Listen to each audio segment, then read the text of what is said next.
Hello everyone, welcome to all of you. आप सभी का एक बार तहे दिल से हार्दिक स्वागत, अभिनंदन। यूजीसी नेट एग्जाम को लेकर जो अपने पास लगभग जो 6 मंथ का समय होता है, उसमें अगर मैं जुलाई मंथ को हटा दूं तो या फिर जुलाई मंथ को भी अपन इंक्लूड रखें तो ओवरऑल लगभग जो है 150 डेज का अपने पास ड्यूरेशन होता है। और आज हम जो है वो पॉलिटिकल साइंस सब्जेक्ट को लेकर जो 150 डेज का टाइम ड्यूरेशन है उसको लेकर बात करेंगे। राजस्थान के ऐसे विद्यार्थी जो सेट एग्जाम की तैयारी कर रहे हैं, उनको भी मैं बता दूं, आप लोगों का नेट और सेट का सिलेबस सेम होता है। यदि आपने नेट की तैयारी की है या नेट की तैयारी कर रहे हैं तो आप लोगों की वो तैयारी काम आने वाली है सेट एग्जाम में। ठीक है। अब राजस्थान सेट एग्जाम का जो पेपर फर्स्ट है, यदि आप हमारे साथ जुड़ के तैयार करना चाहते हैं तो आप लोगों के लिए जेआरएफ अड्डा एप्लीकेशन पर राजस्थान का सेट एग्जाम का जो कोर्स है बाईलैंग्वेज वो लॉन्च हो चुका है। साथ में आप लोगों के लिए टेस्ट सीरीज भी है, तो आप टेस्ट सीरीज भी ज्वाइन कर सकते हैं। और मतलब बहुत शानदार आप लोगों के लिए होने वाला है। और यूँ मान के चलिए कि अगर आप पेपर फर्स्ट में 35 प्लस मार्क्स लेने चाहते हैं, तो ये लक्ष्य बैच है, ये आप लोगों की हेल्प करेगा। अभी इसमें अपन ने जो है वो लाइव क्लासेस भी स्टार्ट की हैं साथ के साथ, तो आप लोग बिल्कुल दोनों क्लासेस का पूरा-पूरा बेनिफिट ले सकते हैं। कुछ वीडियोज़ मैंने आप लोगों के लिए सेट एग्ज़ाम के बनाए हैं, वहाँ पर आप लोग देख सकते हैं कि आप लोगों को क्या टॉपिक पढ़ने हैं और क्या नहीं पढ़ने हैं। और पिछले 5 साल के पेपर का एनालिसिस कर लेना, आप लोगों की वो काम आएँगे। साथ ही स्टूडेंट्स, यदि आप अब भई अपन नेट की बात कर रहे हैं, 150 डेज़ में अपन पॉलिटिकल साइंस कैसे पढ़ेंगे इसको लेकर अपन चर्चा करेंगे। तो अब आप हमारे साथ यदि जुड़ के तैयारी करना चाहते हैं तो आप बिल्कुल जेआरएफ अड्डा एप्लीकेशन डाउनलोड करें। जेआरएफ अड्डा एप्लीकेशन पर जो आपके दिसंबर साइकिल वाले बैचेज़ हैं वो स्टार्ट हो चुके हैं। एटम बैच जो है वो आप लोगों के लिए अवेलेबल है। इसमें लाइव क्लासेस हैं और जो लाइव क्लासेस हैं उन्हीं का आपको रिकॉर्डेड फॉर्मेट भी मिल जाएगा। टेस्ट सीरीज हैं, पीडीएफ्स वगैरह हैं। ये कंप्लीट जो है आप लोगों के लिए मेंटोरशिप वगैरह सब कुछ रहेगा। ऑनलाइन भी है और ऑफलाइन भी क्लासेस आप लोगों के लिए अवेलेबल हैं जयपुर के जेआरएफ अड्डा सेंटर पर। तो चलिए बात करते हैं अब अपन आगे कि आज का जो अपना मुख्य सेशन है कि 150 डेज जो है वो पर डे आप जो है कौन-कौन सा टॉपिक पढ़ेंगे, इसको आप एक टास्क के रूप में लेना प्लीज़। सबसे पहले तो मैं यही कहना चाहूँगा कि आप इसको एक टास्क के रूप में लेना, तो आप लोगों को बेनिफिट अच्छा होगा। और अगर आप इस प्लान को फ़ॉलो करते हैं, तो कहीं न कहीं मैं आप लोगों को इस चीज़ को गारंटीड कह सकता हूँ कि यदि आपने पेपर फर्स्ट को भी उसके टॉपिक्स के अकॉर्डिंग फ़ॉलो किया, तो आप लोग 6 मंथ में जो है वो अपना कोर्स कंप्लीट कर सकते हैं। हालाँकि अगर डिटेल से आप पढ़ने जाओगे तो लगभग जो है समय ज़्यादा लगता है, लेकिन एक बेसिक नॉलेज के साथ यदि आप तैयारी स्टार्ट करते हो तो 150 डेज़ में अपन इसको कंप्लीट कर सकते हैं। तो अब देखिए कैसे-कैसे अपन टॉपिक हैं, यूनिट वाइज़ मैं आप लोगों से बात करूँगा कि कौन से दिन अपन को कौन-सा टॉपिक पढ़ना है, तो वो आप लोगों को वहाँ पर हेल्प करेगा। जैसा कि अपन यूनिट फर्स्ट है, आप सब लोग जानते हैं पॉलिटिकल थ्योरी आप लोगों की है, राजनीति सिद्धांत, तो ये लगभग जो है अपन 14 डेज़ में कंप्लीट करेंगे। 13 डेज़ तो इसमें आप लोगों के टॉपिक्स रहेंगे और 1 डेज़ आप लोगों का रिवीजन प्लस जो है एमसीक्यू, या फिर आप जो है कोई भी एक अपनी बुक खरीद सकते हैं या जेआरएफ अड्डा एप्लीकेशन से आप नोट्स वगैरह मंगवा सकते हैं। तो उनके साथ आप लोग जो है पीवाईक्यूज वगैरह, या आप जो अपने बैचेज में फ्री पीवाईक्यूज हैं आप उसको ज्वाइन कर सकते हैं। तो ये अपन जो है वो लास्ट दिन के लिए रहेंगे। जैसे मान लो 14 डेज में जो है यूनिट फर्स्ट जो है अपनी कंप्लीट रिवीजन प्लस जो है टॉप 50 जो है एमसीक्यू आप लोगों के यहाँ पर होने चाहिए। तो अब देखिए स्वतंत्रता, लिबर्टी, जो नकारात्मक और सकारात्मक है, डी टॉक वगैरह, तो प्रकार और विचारक अपन बात करेंगे। डे सेकंड जो है वो इक्वलिटी, ठीक है, समानता, अवसर और परिणामों की समानता, मिल के अनुसार या और जो भी विचारक है जिनके अनुसार ये न्याय। न्याय का प्लेटो है, अरिस्टोटल है, जॉन रॉल्स का और अन्य का न्याय सिद्धांत। अधिकार, राइट्स की अगर अपन बात करें, प्राकृतिक, कानूनी और मानव अधिकार। लोकतंत्र, डेमोक्रेसी से प्रत्यक्ष, अप्रत्यक्ष और डेमोक्रेसी के मॉडल हैं, जो भी अपन बात करेंगे। इलाइट वर्ग थ्योरी है, समूह सिद्धांत है, या लोकतंत्र का साम्यवादी सिद्धांत है, विमर्शी लोकतंत्र है, अल्पतंत्र का लौह नियम है, वो सब अपन बात करेंगे। शक्ति और नागरिकता, नागरिकता जो है वो राइट्स के साथ जुड़ी हुई है। विचारधाराएं, लिबरलिज्म, उदारवाद, ठीक है, अनुदारवाद और समाजवाद, मार्क्सवाद, नारीवाद, पारिस्थितिकीवाद, बहुसंस्कृतिवाद और उत्तर आधुनिकतावाद, ठीक है। तो 2 फेज में होता है, एक तो कॉन्सेप्ट्स होते हैं, एक अपनी जो है विचारधाराएं। तो विचारधाराओं में ये अपने टॉपिक रहते हैं: उत्तर आधुनिकतावाद, बहुसंस्कृतिवाद, पारिस्थितिकीवाद, नारीवाद, मार्क्सवाद, अनुदारवाद, उदारवाद, ठीक है। इन सब चीज़ों को लेकर जो है आप लोग इनको पढ़ना बढ़िया तरीके से। अब देखिए ये जो टॉपिक है ना ये वाले, यहाँ तक तो आप लोगों के लिए थोड़ा-सा ईज़ी है। नारीवाद ईज़ी है, इकोलॉजिज़म आप लोगों के लिए ईज़ी हो जाएगा, ठीक है? बहुसंस्कृतिवाद भी ईज़ी हो जाएगा। कुछ एक चीज़ें हैं इनको थोड़ा-सा आप लोगों को डीपली पढ़ना पड़ेगा। तो वो आपकी हेल्प करेंगे आपको बहुत अच्छा तैयार करने में, ठीक है? चलिए नेक्स्ट अपन बात कर लेते हैं वेस्टर्न पॉलिटिकल थॉट, पश्चिमी राजनीतिक विचारक। तो ये अपने को 15 डेज़ में, क्योंकि अपने इतने ही वो जो हैं विचारक हैं, और पर डे यदि आप एक विचारक को कंप्लीट करते हैं, तो आप लोग जो है इसको बढ़िया तरीके से यहाँ पर कंप्लीट कर सकते हैं। तो देखिए वेस्टर्न पॉलिटिकल थिंकर्स, पश्चिमी राजनीतिक विचारक। तो पश्चिमी राजनीतिक विचारक में अपने क्या है, प्लेटो, प्लेटो और कन्फ्यूशियस, ठीक है? कन्फ्यूशियस पहले लिखा हुआ है, कोई इश्यू नहीं है। प्लेटो और कन्फ्यूशियस आप लोग पढ़ लेना, ठीक है? और अपने पश्चिमी राजनीतिक विचारकों की शुरुआत आप सब लोग जानते हैं।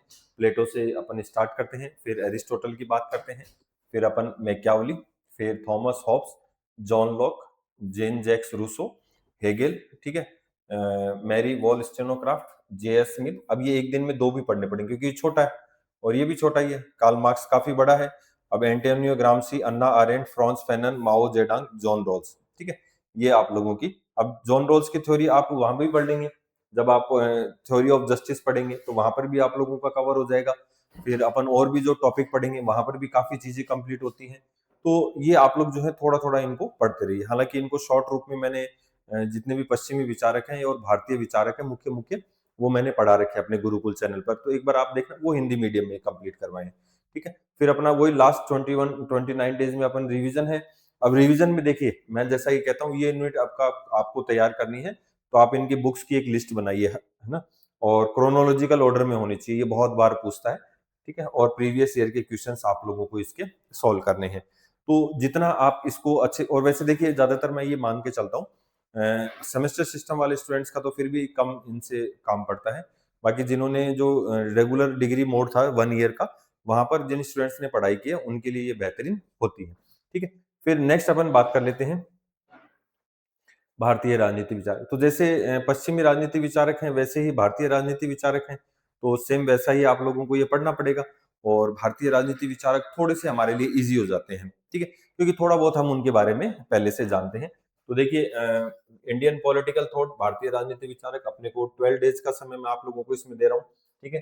12 डेज़ में आप लोग क्या-क्या करेंगे? देखिए कि धर्मशास्त्र, कौटिल्य और आगानसूत्र। तो धर्मशास्त्र और आगानसूत्र तो छोटा है, और कौटिल्य अपना क्या हो जाएगा, बड़ा हो जाएगा। जियाउद्दीन बर्नी और कबीर, पंडित रमाबाई, पेरियर, ईवी रामास्वामी, ठीक है?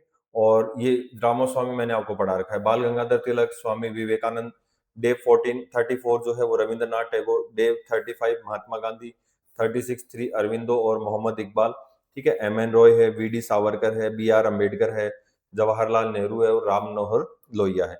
41 में जयप्रकाश नारायण, दीनदयाल उपाध्याय, और इस दिन अपना यूनिट थर्ड का अपन कंप्लीट रिवीजन भी, क्योंकि देखिए अब जैसा कि मैंने कहा कि भारतीय विचारकों को आप लोगों ने पढ़ा है और पढ़ते भी आए हैं, तो वो आप लोगों का यहाँ पर बेटर हो जाता है।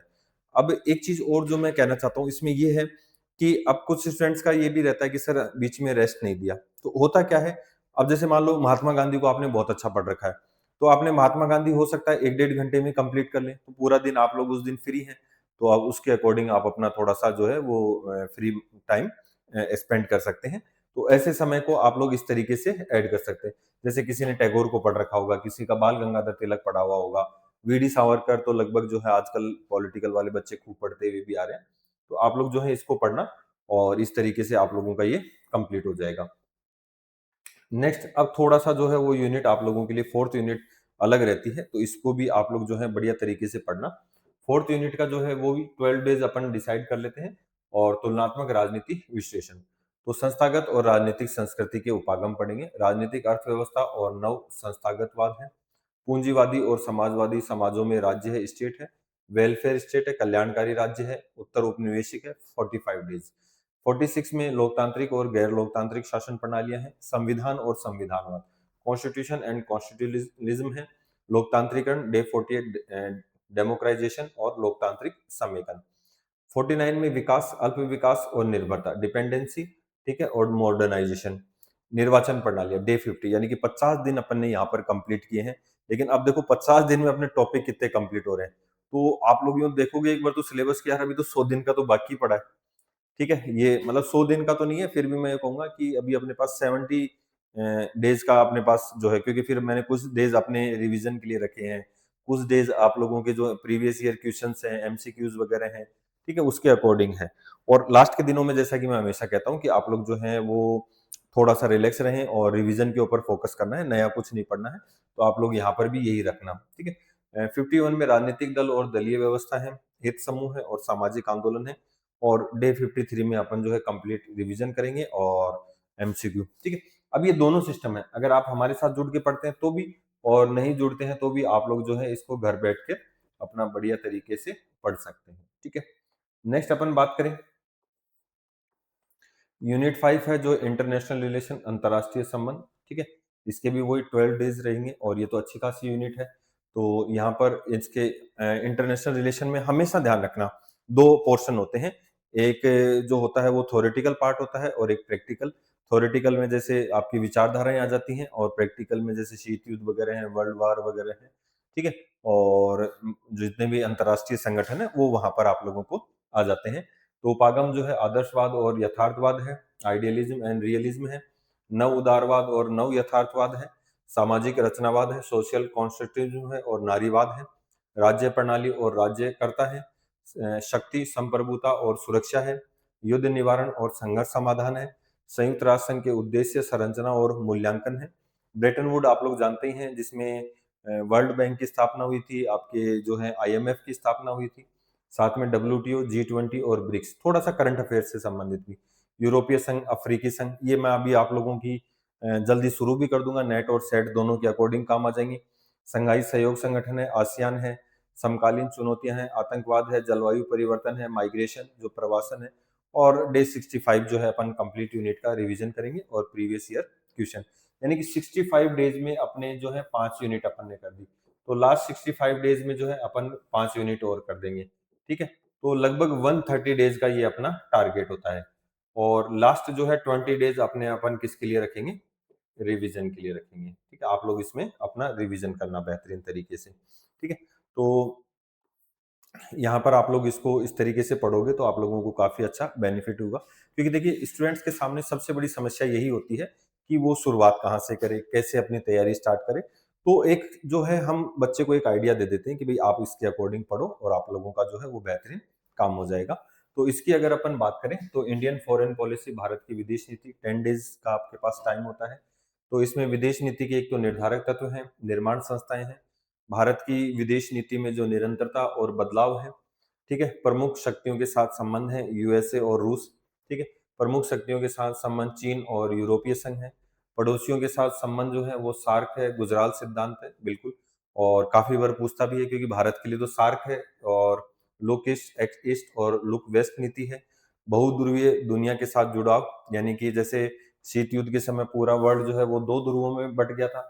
एक का नेतृत्व यूएसए कर रहा था और एक का नेतृत्व यूएसएसआर कर रहा था। ठीक है? अब 1991 में यूएसएसआर कंप्लीट हो गया, समाप्त हो गया। तो केवल एकमात्र महाशक्ति कौन बची? यूएसए। तो एक ध्रुवीय विश्व बचा। तो अब यहाँ पर यूएसए काम कर, ठीक है? और फिर अंतर्राष्ट्रीय मंचों पर भारत की रणनीति यूएन, डब्ल्यूटीओ, पर्यावरण है, समकालीन सुरक्षा चुनौतियाँ, ऊर्जा, समुद्र और आतंकवाद है। तो यूनिट 6 में जो है अपना रिवीजन प्लस करंट अफेयर्स आप लोगों के लिए रहेगा। तो आप लोग जो है इसको बढ़िया तरीके से पढ़ सकते हैं। ठीक है? तो इस तरीके से अपनी जो यूनिट 6 है, यूनिट 6 काफ़ी इंटरेस्टिंग भी है, क्योंकि देखिए अगर आप न्यूज़पेपर पढ़ते हैं तो आप लोगों के लिए ये यूनिट अच्छी रहती है। फिर अपन नेक्स्ट अपन बात करें यूनिट 7, ठीक है? Political institution in India, Bharat में जो है वो राजनीतिक संस्थाएँ, और 15 डेज़ का आप लोगों के पास टाइम है क्योंकि इसमें भारत का जो है पूरा संविधान है, वहाँ पर आपको ये पढ़ना पड़ता है। तो संविधान का निर्माण है, प्रस्तावना और मौलिक अधिकार, फंडामेंटल राइट्स हो गए, राज्य के नीति निर्देशक तत्व हो गए, डीपीएसपी और मौलिक अधिकार, संविधान संशोधन और मूल संरचना, ये भी अच्छा टॉपिक है, केंद्रीय कार्यपालिका, राष्ट्रपति, प्रधानमंत्री और मंत्रिपरिषद, संसद में संरचना, भूमिका और समितियां, राज्य कार्यपालिका और विधानमंडल, तो राज्यपाल, चीफ मिनिस्टर, विधानसभा, ठीक है? सर्वोच्च न्यायालय और उच्च न्यायालय, ये डे वाइज आप लोग डिसाइड कर लेना, ठीक है? थोड़ा बहुत ऊपर नीचे होगा तो चलेगा, लेकिन ज्यादा इसको छेड़छाड़ मत करना, ठीक है? न्यायिक समीक्षा और न्यायिक सक्रियता, फिर संघवाद, केंद्र राज्य संबंध, चुनाव आयोग और चुनाव सुधार, संवैधानिक और वैधानिक निकाय जैसे यूपीएससी वगैरह हैं, इनके बारे में। और ये तो वो जो पेपर फर्स्ट में भी काम आते हैं, वो संस्थाएँ हो जाती हैं, ठीक है? और कैग है, मानव अधिकार आयोग है, सीवीसी, सीआईसी है, ठीक है? और स्थानीय स्वशासन 73 और 74 जो कॉन्स्टिट्यूशन अमेंडमेंट है वो। और यूनिट 7 का फिर रिवीजन है और टॉप 100 एमसीक्यू। अब देखिए, एक तो सबसे पहले अपने को ये भी याद रखना है कि हर यूनिट से आप लोगों के लिए एवरेज जो है वो 10 क्वेश्चंस होते हैं, ठीक है? तो एवरेज होता है, किसी यूनिट से हो सकता है आपको 8 क्वेश्चन देखने को मिले, किसी से 7 क्वेश्चन भी कई बार देखने को मिलते हैं। तो ऐसे क्या है, फिक्स भी नहीं होता है कि कहीं आप लोग फिक्स ही करके बैठ जाओ कि नहीं यहाँ से तो 10 ही आएंगे, थोड़ा बहुत उसमें आप लोगों को चेंजेशन मिलेगा, ठीक है? तो उसके लिए थोड़ा सा माइंडसेट आप प्रॉपर तैयार रखना, क्योंकि कई बच्चों का क्या होता है, संविधान अच्छा होता है, तो अपन क्या कर रहे हैं, बार-बार संविधान पढ़ के जा रहे हैं। अब बार-बार संविधान पढ़ने से कई बार क्या हो जाता है कि उस यूनिट से कुछ ऐसे क्वेश्चन आ जाते हैं कि जो अपन पढ़ के भी सॉल्व नहीं कर पा रहे हैं। तो प्रत्येक यूनिट को इक्वल जो है प्रेफ़रेंस देना है, ठीक है? पढ़ना है इसको। तो देखिए, political process in India, Bharat में राजनीतिक प्रक्रियाएँ, ये भी 10 डेज़ में है। भारतीय राज्य की प्रकृति और वैश्वीकरण, ग्लोबलाइज़ेशन, ठीक है? योजना आयोग से नीति आयोग बिल्कुल तक का सफ़र, पहचान की राजनीति, धर्म, जाति और राजनीति, पहचान की राजनीति, क्षेत्र और भाषा, सामाजिक आंदोलन में दलित, आदिवासी, किसान और महिला आंदोलन, नागरिक समाज समूह में सिविल सोसाइटी और एनजीओ, भारतीय राजनीति का क्षेत्रीयकरण, ये भी अच्छा है, राज्यों का पुनर्गठन, जेंडर और राजनीति, ठीक है? 99 डेज़ में चुनावी राजनीति और मतदान व्यवहार, और 100 डेज़ यहाँ पर अपने कंप्लीट हो गए। तो यहाँ पर यूनिट 8 का कंप्लीट रिवीजन है और पीवाईक्यू है। तो आप लोग इसके अकॉर्डिंग जो है अपने आप को इसमें तैयार कीजिए। अब देखिए, ये यूनिट्स क्या है, आप लोग थोड़ा बहुत पढ़ेंगे तो भी अपना क्वेश्चन सॉल्व कर पाएंगे, क्योंकि जैसे अब मान लो ये आंदोलन हुए, ये यहाँ पर इंपॉर्टेंट हो गया, योजना आयोग, नीति आयोग आप लोगों ने पढ़ रखा है, ठीक है? तो ये चीजें आप लोगों को अच्छा बेनिफिट दे देती हैं यहाँ पर। अब ये एक आप लोगों के लिए छोटी सी जानकारी है। अगर आप जेआरएफ अड्डा एप्लीकेशन डाउनलोड करते हैं तो उसके ऊपर जो है आप लोगों के लिए ऑनलाइन कोर्स अवेलेबल है। बाइलिंगुअल ये कोर्स रहेंगे, ये ध्यान रखना। पेपर फर्स्ट हो गया, हिस्ट्री हो गया, पब्लिक एडमिनिस्ट्रेशन हो गया, सोशियोलॉजी हो गया, कंप्यूटर साइंस हो गया, पॉलिटिकल साइंस हो गया, फिलोसॉफी, लॉ, कॉमर्स हो गया, होम साइंस हो गया, इंग्लिश, हिंदी, मैनेजमेंट, एजुकेशन और ज्योग्राफी, ठीक है? तो आप लोग जो है इसको यहाँ पर तैयार कर सकते हैं। चलिए, नेक्स्ट अपन बात कर लेते हैं। एक मिनट रुकना। अब 2 यूनिट और बची हैं। अब देखिए, ये सबसे इम्पोर्टेंट यूनिट है। अगर आपका कहीं न कहीं नेट नहीं हो रहा है, आप बार-बार नेट दे रहे हो और नेट नहीं हो रहा है, तो उसमें एक सबसे बड़ी अड़चन यही यूनिट है। क्यों? क्योंकि हम इस यूनिट को पढ़ते नहीं हैं, क्योंकि ये इकोनॉमिक्स वो पब्लिक एडमिनिस्ट्रेशन से संबंधित है, तो थोड़ा-सा हमको अलग लगता है। लेकिन ईज़ी है, छोटी यूनिट है। आप लोग प्लीज़ इसको थोड़ा-सा बढ़िया तरीके से पढ़ के जाना। इसको 10 डेज़ में अपन कर लेंगे। लोक प्रशासन जो है पब्लिक एडमिनिस्ट्रेशन का अर्थ पूछता है। प्रकृति, दायरा, निजी और सार्वजनिक प्रशासन है। लोक प्रशासन का विकास और नव लोक प्रशासन है। इसके सिद्धांत हैं शास्त्रीय और वैज्ञानिक, जो लूथर गुलिक, पोस्टकोड वगैरह, ठीक है? मानव संबंध सिद्धांत है एल्टन मेयो का। निर्णय निर्माण सिद्धांत है सिमोन, और पारिस्थितिक दृष्टिकोण, ठीक है, रिग्स का। संगठन के सिद्धांत है तो हायरार्की सिस्टम में पदानुक्रम, नियंत्रण का दायरा, स्पैन ऑफ कंट्रोल है। अभिप्रेरणा सिद्धांत तो मोटिवेशन, मैस्लो और हेजरबर्ग का। वहीं नेतृत्व का सिद्धांत है लीडरशिप थ्योरी, तो ये भी अच्छा है। संचार, कम्युनिकेशन और संघर्ष प्रबंधन, ठीक है, मैरी पॉर्कर फोलेट का। और जो 110वां दिन है उसमें यूनिट 9 का कंप्लीट रिवीजन करेंगे। इनके बुक्स, थिंकर्स वगैरह हैं, वो जो मैचिंग वाले क्वेश्चन आते हैं, आप लोग उसको भी तैयार करना, ठीक है? चलिए, नेक्स्ट अपन बात करते हैं गवर्नेंस एंड पब्लिक पॉलिसी। तो भारत में शासन, विधि और लोक नीति, 10 डेज की अपनी ये यूनिट रहेगी। इसमें अगर अपन बात करें, सुशासन, गुड गवर्नेंस और लोकतांत्रिक शासन है। राज्य, नागरिक समाज और व्यक्तियों की भूमिका है। जवाबदेही और नियंत्रण, देखिए अकाउंटेबिलिटी एंड कंट्रोल, मतलब इंडियन पॉलिटिक्स से संबंधित ही ज्यादातर चीजें हैं। प्रशासन का कार्यकारी, विधायी और न्यायिक नियंत्रण। शिकायत निवारण तंत्र में देखिए ओम्बुड्समैन है, लोकपाल है, लोकायुक्त है। जमीनी स्तर पर शासन, ये अपन पहले पढ़ चुके होंगे, ठीक है? सूचना का अधिकार, आरटीआई, ई गवर्नेंस। लोक नीति का निर्माण, भारत में मॉडल और प्रक्रिया, ठीक है? और मनरेगा, एनएचएम और आरटी, ठीक है? तो ये कंप्लीट जो है लास्ट 10 यूनिट्स का जो अपन रिवीजन करेंगे, और जो है करंट पॉलिसी जो है भारत सरकार की, अपन इसमें पढ़ेंगे। अब देखिए, अपन नेक्स्ट जो बात करें, अब यहाँ पर जो है अपना फाइनल, तो इसमें अपन क्या करें, यहाँ पर ये अपना एंड गेम है, मतलब अब लास्ट के जो डेज बचे हैं अपने पास, इसमें एक तो सबसे पहले कुछ नया नहीं पढ़ना है, इस पॉलिसी को अपन अभी से अपने माइंडसेट में रखेंगे कि कुछ नया नहीं पढ़ना है, ठीक है? तो यहाँ पर अपन रिवीजन करेंगे, मॉक टेस्ट देंगे दवा के और ये अपने लगभग 30 दिन का अपने पास समय रहता है और यही वो जो लास्ट के 30 डेज़ हैं, आपका माइंड किस तरीके से काम करता है क्योंकि यहाँ पर आकर कुछ बच्चे जो हैं वो तनाव में आ जाते हैं। कुछ बच्चे जो हैं वो तैयारी ही छोड़ देते हैं कि यार नहीं हो रहा, ऐसे हो रहा है, वैसे हो रहा है, नेगेटिविटी ज़्यादा हो जाती है, तो वो अपने आप को कंट्रोल करना है, अपने माइंड को कंट्रोल करना है। क्योंकि देखो बहुत से बच्चे ऐसे होते हैं जिनको 2 रात पहले नींद आना बंद हो जाती है, ठीक है? तो डे 121 से 125 जो है यूनिट 1 से 5 तक का 1 डे 1 यूनिट का जो है क्रैश रिवीजन जो आप लोग शॉर्ट्स नोट्स बनाएँगे, ठीक है? ये लाइन मैं शुरुआत में हालाँकि बोलना भूल गया था, तो आप अपने शॉर्ट नोट्स बनाएँ, ठीक है? रेगुलर और उसके ऊपर जो है वो काम कीजिए। डे 126 से 130 जो है 6 से 10 का जो है वही क्रैश रिवीजन करना है। फिर जो लास्ट के 5 दिन बचेंगे उसमें अपने बुक्स, ऑथर्स, स्टेटमेंट, क्रोनोलॉजी की स्पेशल याद करने वाली सीरीज़ वो अपन करा भी देंगे और देखिए मैंने तो क्या कर रखा था, कि मैंने तो आज भी जितनी भी बुक्स हैं ना राइटर्स हैं और उनके बुक्स हैं, उनको लिख रखा है, उनको बार-बार रिपीट करता रहता हूँ। तो वो सारा मैटर मैंने एक डायरी में कंप्लीट कर रखा है। तो आप लोग भी ऐसे कोई डायरी मैनेज करें जिसके अंदर सारी बुक्स हो, भई राइटर का नाम लिख दिया, प्लेटो उसकी बुक हो गई या भारतीय राजनीति विचारकों की कौटिल्य है लोहिया है, जैसे अब अम्बेडकर की ज़्यादा हैं, ठीक है? लोहिया की भी अच्छी किताबें हैं, गांधी जी की खूब किताबें हैं। तो ऐसे उन किताबों के नाम आपके पास एक पेज पर होने चाहिए। एक पेज, एक राइटर, ठीक है? एक अब जो है यहाँ पर फुल लेंथ का मॉक टेस्ट देना है, ठीक है? और 2 घंटे में उसका पूरा एनालिसिस करना है। साथ में जितने भी पिछले पीवाईक्यूज़ हैं उनको देखना स्टार्ट कर दें, प्रैक्टिस करना शुरू कर दें, पॉजिटिव तरीके से। कइयों के क्या होता है आंसर सही नहीं आते तो फिर वो वहाँ पर डिस्ट्रैक्ट होना शुरू हो जाते हैं, नहीं। और लास्ट के जो है रिलैक्स रहना है और एग्ज़ाम सेंटर के लिए अब अपने को तैयारी करनी है। तो ये कंप्लीट मैंने जो है 150 डेज़ का प्लान आप लोगों को बता दिया और लगभग इतना ही समय अपने को मिलता है 6 मंथ के अंदर।